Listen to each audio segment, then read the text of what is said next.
किसी ने क्या खूब कहा है कि खफा होकर कोई साथ ना दे तो कोई बात नहीं।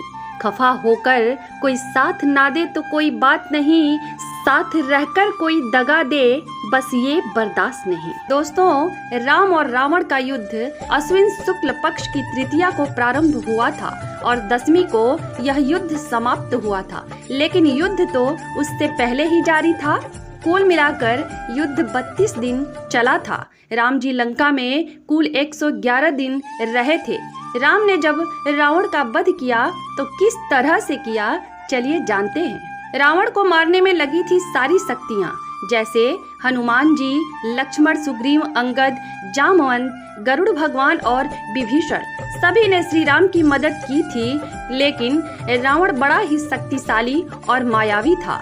कई दिनों के युद्ध के बाद में जब रावण नहीं मारा जा रहा था तो वानर सेना में चिंता की लहर दौड़ गई थी। ऐसे में बाद में विभीषण ने आकर श्री राम को बताया कि इसके प्राण नाभि में हैं। सारा जगत जानता है कि विभीषण जी ने भगवान श्री रामचंद्र जी को बताया कि रावण की नाभि में बाण मारने से वो मरेगा। भगवान तो अंतर्यामी हैं, तो क्या वे नहीं जानते थे कि रावण की नाभि में बाण से प्रहार करने से वो मर जाएगा? वे जानते थे, किंतु भक्त वत्सल भगवान भक्त का मान बढ़ाने के लिए अपने मान का तिरस्कार कर देते हैं। भगवान के भक्त उनसे भी बढ़कर होते हैं। वह अपने सहभक्त का मान बढ़ाने की भरपूर चेष्टा करते रहते हैं, वो भी बिना किसी लोभ के, बिना किसी ईर्ष्या के।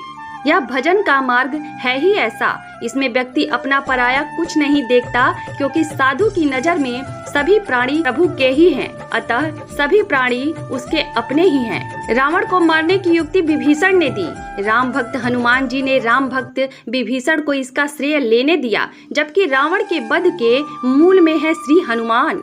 रावण, कुंभकर्ण व विभीषण ने ब्रह्मा जी को प्रसन्न करने के लिए कठिन तपस्या की थी। जब ब्रह्मा जी ने प्रसन्न होकर दर्शन दिए तो सबने अपना अपना वरदान मांगा। रावण ने मांगा कि वो अमर हो जाए। ब्रह्मा जी ने कहा, अमरता देना उसके बस की बात नहीं। रावण के पुनः अनुरोध पर ब्रह्मा जी ने रावण को एक बाण देते हुए कहा कि यह बाण लो, और मैं इतना कर सकता हूँ कि जब तक यह बाण तुम्हारी नाभि में नहीं लगेगा तब तक तुम्हारा अंत नहीं होगा। रावण ने वो बाण लिया और अपने राजमहल के अंदर अपने राज सिंहासन के ठीक सामने वाले खंभे के अंदर चिनवा दिया। युद्ध में भगवान श्री राम जब अपने बाण से रावण का सिर उसके शरीर से अलग कर देते हैं, तब रावण का मस्तक जमीन पर गिर जाता है, किंतु कुछ ही पल में पुनः अपने स्थान से जुड़ जाता है। बहुत बार जब ऐसा हुआ तब विभीषण ने रावण के न मरने का कारण बताया। सब कुछ सुनकर हनुमान जी ने कहा कि आप चिंता न करें और यह बताएं कि बाण कहाँ पर है। विभीषण जी ने कहा कि यह तो मुझे मालूम नहीं, पर यह भेद रावण या उसकी पत्नी मंदोदरी ही जानते हैं कि वह बाण कहाँ पर है। बस फिर क्या था, भगवान से आज्ञा लेकर हनुमान जी ने ब्राह्मण का रूप धारण किया और महान ज्योतिषाचार्य के रूप में लंका के प्रसिद्ध स्थानों पर भ्रमण करने लगे। ज्योतिषाचार्य के रूप में हनुमान जी जहाँ पर भी जाते व्यतिरेक भाव से लंका वासियों का भविष्य बताते तथा साथ ही साथ हरेक को रावण की महिमा सुनाते। कई दिनों बाद मंदोदरी के कानों में भी यह समाचार पहुंचा कि कोई ब्राह्मण रावण के बारे में अद्भुत बातें बता रहा है। मंदोदरी को भी उत्सुकता हुई और उसने उस ब्राह्मण को बुलवाया। ब्राह्मण ने आते ही रावण के बारे में अद्भुत बातें बताई जो मंदोदरी को भी पता नहीं थी। बातों ही बातों में रावण की तपस्या और ब्रह्मा जी के वरदान की बातें भी बताई। वह कुछ इस ढंग से बोलने लगे कि जैसे वो बाण सुरक्षित नहीं है। मंदोदरी उनकी बातों में आ गई और उन्हें निश्चिंत करती हुई बोली कि वह बाण सुरक्षित है। ब्राह्मण ने कहा कि यह तो मैं भी जानता हूँ कि बाण हर तरह से सुरक्षित है और उसके बारे में केवल रावण और आप ही जानते हो, पर मुझे डर यह है कि आप अपनी स्त्री समाज में किसी को अथवा अन्य वनवासियों के किसी गुप्तचर को बाण न दिखा दें। हनुमान जी की वाक्पटुता से प्रभावित होकर मंदोदरी के मुख से निकल गया कि हे ब्राह्मण देव, आप बिल्कुल निश्चिंत रहें कि कोई गुप्तचर उस बाण का पता लगा सकता है या देख सकता है, क्योंकि यह बाण रावण ने बड़े ही सुरक्षित ढंग से राजमहल में अपने सिंहासन के सामने के खंभे में चिनवा रखा है।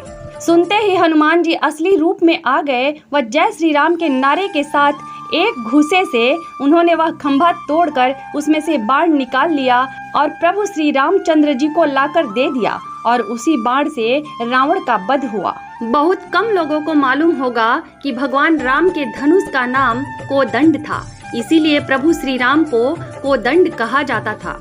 कोदंड का अर्थ होता है बांस से निर्मित। कोदंड एक चमत्कारी धनुष था जिसे हर कोई धारण नहीं कर सकता था।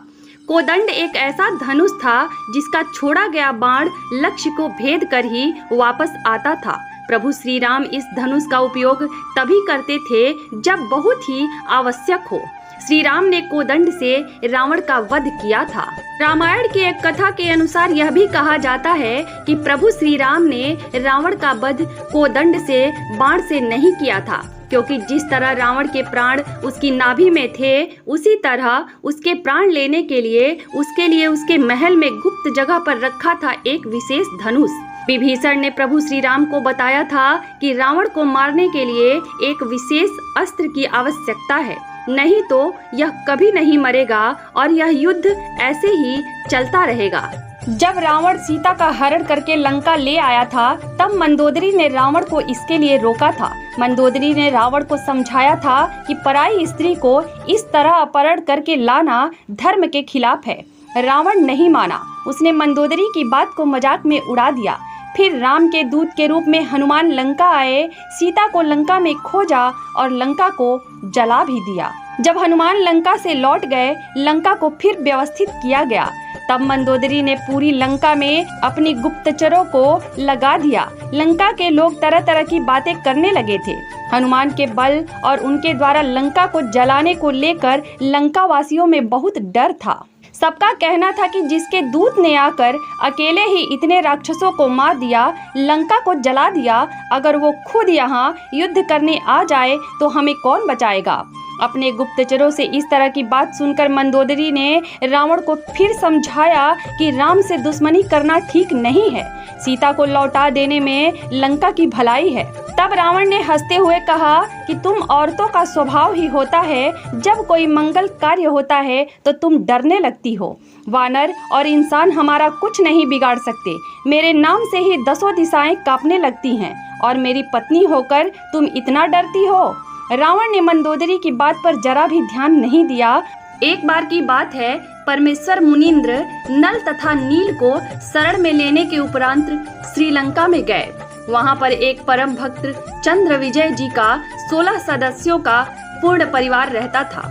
वह भाट जाति से उत्पन्न पुण्यकर्मी प्राणी थे। परमेश्वर मुनींद्र जी का उपदेश सुनकर पूरे परिवार ने नामदान प्राप्त किया।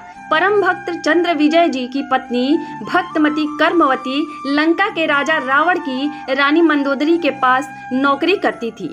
रानी मंदोदरी को हंसी मजाक, अच्छे मंदे चुटकुले सुनाकर उसका मनोरंजन कराया करती थी। भक्त चंद्र विजय राजा रावण के पास दरबार में नौकरी करता था। राजा की बड़ाई के गाने सुनाकर प्रसन्न करता था। भक्त चंद्र विजय की पत्नी भक्तमती कर्मवती परमेश्वर से उपदेश प्राप्त करने के उपरांत रानी मंदोदरी को प्रभु चर्चा जो सृष्टि रचना अपने सतगुरुदेव मुनींद्र जी से सुनी थी, प्रतिदिन सुनाने लगी। भक्तमती मंदोदरी रानी को अति आनंद आने लगा। कई घंटों तक प्रभु की सत कथा को भक्तमती कर्मवती सुनाती रहती तथा मंदोदरी की आंखों से आंसू बहते रहते। एक दिन रानी मंदोदरी ने कर्मवती से पूछा, आपने यह ज्ञान किससे सुना? आप तो बहुत अनाप शनाप बातें किया करती थी। इतना बदलाव परमात्मा तुल्य संत बिना नहीं हो सकता। तब कर्मवती ने बताया कि हमने एक परम संत से अभी उपदेश लिया है। रानी मंदोदरी ने संत के दर्शन की अभिलाषा व्यक्त करते हुए कहा, आपके गुरु अब की बार आए तो उन्हें हमारे घर बुला कर लाना। अपनी मालकिन का आदेश प्राप्त करके शीश झुकाकर सत्कार पूर्वक कहा कि जो आपकी आज्ञा। आपकी नौकरानी वही करेगी। मेरी एक विनती है, कहते हैं कि संत को आदेश पूर्वक नहीं बुलाना चाहिए, स्वयं जाकर दर्शन करना श्रेयस्कर होता है, और जैसे आपकी आज्ञा वैसा ही होगा। महारानी मंदोदरी ने कहा कि अब के बार आपके गुरुदेव जी आए तो मुझे बताना, मैं स्वयं दर्शन करने आऊंगी। परमेश्वर ने फिर श्रीलंका में कृपा की। मंदोदरी रानी ने उपदेश प्राप्त किया। कुछ समय उपरांत अपने प्रिय देवर भी भक्त विभीषण को उपदेश दिलाया। भक्तमती मंदोदरी उपदेश प्राप्त करके प्रभु के स्मरण में लीन रहने लगी। अपने पति रावण को भी सतगुरु मुनींद्र जी से उपदेश प्राप्त करने की कई बार प्रार्थना की, परंतु रावण नहीं माना तथा कहा करता था कि मैंने परम शक्ति महेश्वर मृत्युंजय जी की भक्ति की है, इसके तुल्य कोई शक्ति नहीं है, आपको किसी ने बहका लिया है। कुछ ही समय उपरांत वनवास प्राप्त श्री सीता जी का अपहरण करके रावण ने अपने नौलखा बाग में कैद कर लिया। भक्तमती मंदोदरी के बार बार प्रार्थना करने से भी रावण ने माता सीता जी को वापस छोड़कर आना स्वीकार नहीं किया। तब भक्तमती मंदोदरी जी ने अपने गुरुदेव मुनींद्र जी से कहा कि महाराज जी, मेरे पति ने किसी की औरत का अपहरण कर लिया है, मुझसे सहन नहीं हो रहा है, वह उसे वापस छोड़कर आना किसी कीमत पर भी स्वीकार नहीं कर रहा है। आप दया करो मेरे प्रभु, आज तक जीवन में मैंने ऐसा दुख नहीं देखा था। परमेश्वर मुनींद्र जी ने कहा कि बेटी मंदोदरी, यह कोई आम स्त्री नहीं है। श्री विष्णु जी को शापवश पृथ्वी पर आना पड़ा है। वे श्री राजा दशरथ के पुत्र रामचंद्र अयोध्या वासी हैं। इनको 14 वर्ष का वनवास प्राप्त है तथा लक्ष्मी जी स्वयं सीता रूप बनाकर इनकी पत्नी रूप में वनवास में थी। उसे रावण एक साधु वेश बनाकर धोखा देकर उठा लाया है। यह स्वयं लक्ष्मी ही सीता जी हैं। इसे शीघ्र वापस करके क्षमा याचना करके अपने जीवन की भिक्षा याचना रावण करे तो इसी में इसका शुभ है। भक्तमती मंदोदरी के अनेकों बार प्रार्थना करने से रावण नहीं माना तथा कहा कि वे दोनों मस्करे जंगल में घूमने वाले मेरा क्या बिगाड़ सकते हैं। मेरे पास अनगिनत सेना है, मेरे 1 लाख पुत्र तथा 1.25 लाख नाती हैं। मेरे पुत्र मेघनाथ ने स्वर्गराज इंद्र को पराजित कर उसकी पुत्री से विवाह कर रखा है। 33 करोड़ देवताओं को हमने कैद कर रखा है। तो मुझे उन 2 बेसहारा फिर रहे वनवासियों को भगवान बताकर डराना चाहती है। इस स्त्री को वापस नहीं करूंगा। मंदोदरी ने भक्ति मार्ग का ज्ञान जो अपने पूज्य गुरुदेव से सुना था, रावण को बहुत समझाया। विभीषण ने भी अपने बड़े भाई को समझाया। रावण ने अपने बड़े भाई विभीषण को पीटा तथा कहा कि तू ज्यादा श्री राम का पक्षपात कर रहा है, उसी के पास चला जा। एक दिन भक्तमती मंदोदरी ने अपने पूज्य गुरुदेव से कहा कि हे गुरुदेव, मेरा सुहाग उजड़ रहा है, एक बार आप ही मेरे पति को समझा दो। यदि वह आपकी बात को नहीं मानेगा तो मुझे विधवा होने का दुख नहीं होगा। अपनी बेटी मंदोदरी की प्रार्थना स्वीकार करके राजा रावण के दरबार के समक्ष खड़े होकर द्वारपालों से राजा रावण से मिलने की प्रार्थना की। द्वारपालों ने कहा, ऋषि जी, इस समय हमारे राजा जी अपना दरबार लगाए हुए हैं। इस समय अंदर का संदेश बाहर आ सकता है, बाहर का संदेश अंदर नहीं जा सकता। हम विवश हैं। तब पूर्ण प्रभु अंतर्ध्यान हुए तथा राजा रावण के दरबार में प्रकट हो गए। रावण की दृष्टि ऋषि पर गई तो गरज कर पूछा कि इस ऋषि को मेरे आज्ञा के बिना किसने अंदर आने दिया? उसे लाकर मेरे सामने कत्ल कर दो। तब परमेश्वर ने कहा, राजन, आपके द्वारपालों ने स्पष्ट मना किया था, उन्हें पता नहीं कि मैं कैसे अंदर आ गया। रावण ने पूछा कि तू अंदर कैसे आया? तब पूर्ण प्रभु मुनींद्र वेश में अदृश्य होकर पुनः प्रकट हो गए तथा कहा कि मैं ऐसे आ गया। रावण ने पूछा कि आने का कारण बताओ। तब प्रभु ने कहा कि आप योद्धा होकर एक अबला का अपहरण कर लाए हो। यह आपकी शान व शूरवीरता के विपरीत है। यह कोई आम औरत नहीं है, यह स्वयं लक्ष्मी जी का अवतार है। श्री रामचंद्र जी जो इसके पति हैं, वे स्वयं विष्णु हैं। इसे वापस करके अपने जीवन की भिक्षा मांगो, इसी में आपका श्रेय है। इतना सुनकर तमोगुण का उपासक रावण क्रोधित होकर नंगी तलवार लेकर सिंहासन से दहाड़ता हुआ कूदा तथा उस नादान प्राणी से तलवार के अंधाधुंध 70 वार ऋषि जी को मारने के लिए किए। परमेश्वर मुनींद्र जी ने एक झाड़ू की सीख हाथ में पकड़ी हुई थी, उसको ढाल की तरह आगे कर दिया। रावण के 70 वार उस नाजुक सीख पर लगे। ऐसे आवाज हुई जैसे लोहे के खंभे पर तलवार लग रही हो। सीख टस से मस नहीं हुई, रावण को पसीने आ गए। फिर भी अपने अहंकार वश नहीं माना। यह तो जान लिया कि यह कोई आम ऋषि नहीं है। कहा कि मैंने आपकी एक बात भी नहीं सुनी, आप जा सकते हैं। परमेश्वर अंतर्ध्यान हो गए तथा मंदोदरी को सर्व वृत्तांत सुनाकर प्रस्थान किया। रानी मंदोदरी ने कहा, गुरुदेव, अब मुझे विधवा होने में कोई कष्ट नहीं होगा। श्री रामचंद्र व रावण का युद्ध हुआ, रावण का वध हुआ। जिस लंका के राज्य को रावण ने तमोगुण भगवान शिव की कठिन साधना करके 10 बार शीश न्यौछावर करके प्राप्त किया था, वह क्षणिक सुख भी रावण का चला गया तथा नरक का भागी हुआ। इसके विपरीत पूर्ण परमात्मा के सतनाम साधक विभीषण को बिना कठिन साधना किए पूर्ण प्रभु की कृपा से लंका देश का राज्य भी प्राप्त हुआ। हजारों वर्षों तक विभीषण ने लंका का राज्य का सुख भोगा तथा प्रभु कृपा से राज्य में पूर्ण शांति रही। सभी राक्षस वृत्ति के व्यक्ति विनाश को प्राप्त हो चुके थे।